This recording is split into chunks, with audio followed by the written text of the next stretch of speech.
आप इस वीडियो को ज़्यादा से ज़्यादा शेयर करें और YouTube पर जाकर हमारे चैनल को सब्सक्राइब कर लें, Facebook पर जाकर भी फॉलो जरूर करें। नमस्कार, तेज हरियाणा से गुरविंदर पन्नू। इस वक्त मैं डबवाली के बठिंडा नेशनल हाईवे के ऊपर पंचवटी रिजोर्ट के अंदर हूं। हम आपको यहां की तस्वीरें दिखाएंगे। उस वक्त की आप बात कीजिए यहां से जब इस 24 मार्च से पहले, लॉकडाउन लगने से पहले यहां पर माहौल जो बेहद रंगीन यानी कि महफिल सजती थी। कभी यहाँ पर लोगों की महफिल सजती थी, इतनी बड़ी स्तर की शादियाँ यहाँ पर होती थी। लेकिन आज के वक्त में यही वो रिजोर्ट हैं, यानी कि जितने भी मैरिज पैलेस की हम अगर बात करें वो बिल्कुल सुनसान पड़े हैं, वीरान पड़े हैं और इस बात को तरस रहे हैं आखिर वो वक्त कब लौट कर आएगा जब यहाँ पर फिर से वही महफिलें, वहीं से रौनकें देखने को मिलेगी।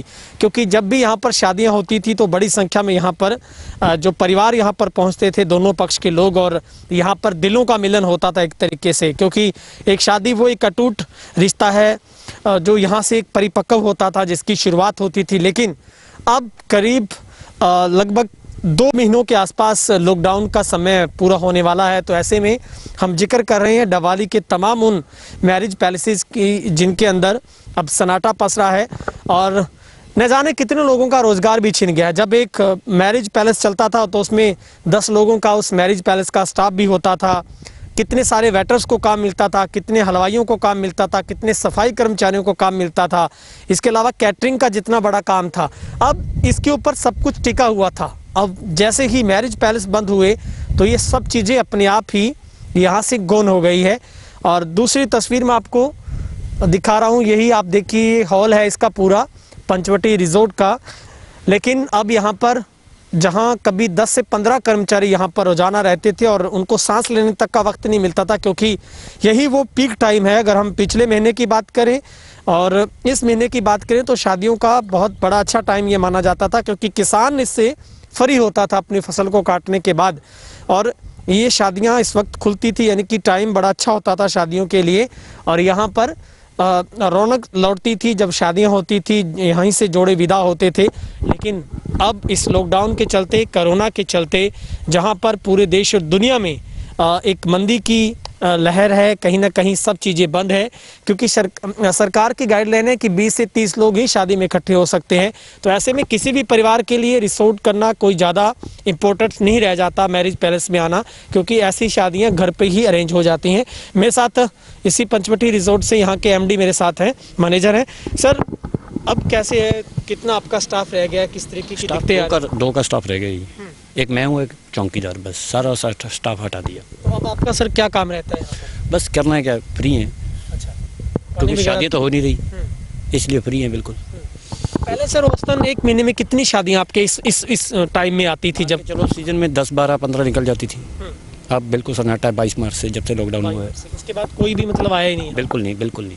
तो कितना बड़ा नुकसान हुआ होगा? नुकसान तो है ही सर, नुकसान तो हुआ ही है। आगे पता नहीं कितना चलेगा ये। कितना चलेगा सर? कितना स्टाफ हुआ करता था पहले आपके पास? मान के चलो 10-12 आदमी होते थे हमारे पास, सफाई कर्मचारी, वो सब छुट्टी पे हैं अब। ठीक है, कोई खर्चा नहीं निकल रहा। बस 2 आदमी हैं, मैं और चौकीदार। कभी इतना लंबा कभी आपने वक्त देखा अपनी इस लाइन में? बिल्कुल नहीं, बिल्कुल नहीं, अपनी लाइफ में कभी इतनी मंदी नहीं देखी। तो अब क्या उम्मीद है सर, आपको लगता है इस साल खुल पाएगा सिस्टम? ये तो सर ऐसे है, आगे देखते हैं लॉकडाउन कैसे चलता है। मेरे को लगता नहीं है 8-10 महीने काम चलेगा।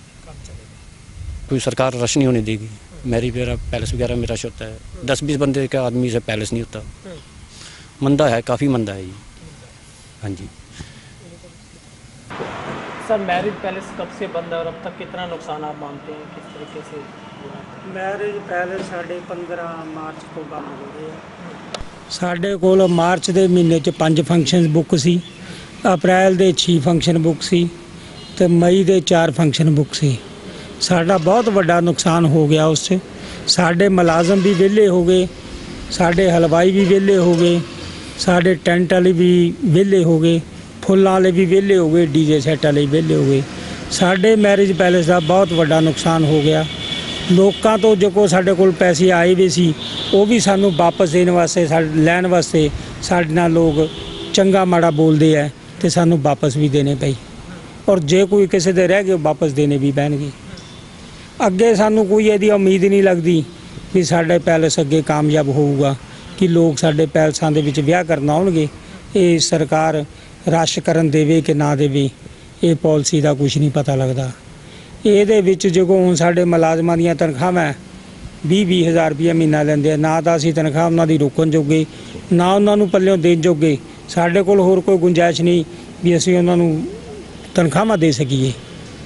ਜਾਂ ਤਾਂ ਸਾਨੂੰ ਮੁਲਾਜ਼ਮ ਹਟਾਉਣੇ ਪੈਣਗੇ ਜੇ ਕੰਮ ਧੰਦਾ ਨਾ ਚੱਲਿਆ ਤਾਂ। ਅਸੀਂ ਇਸ ਕੰਮ ਤੋਂ ਬਹੁਤ ਪਰੇਸ਼ਾਨ ਹਾਂ। ਸਾਡੇ ਘਾਹ ਫੂਸ ਬਹੁਤ ਵੱਡਾ ਹੋ ਗਿਆ, ਸਾਡੇ ਕੋਲ ਉਹਨਾਂ ਦੇ ਖਰਚੇ ਵੀ ਚੱਲਣੇ ਔਖੇ ਹੋ ਰਹੇ ਆ।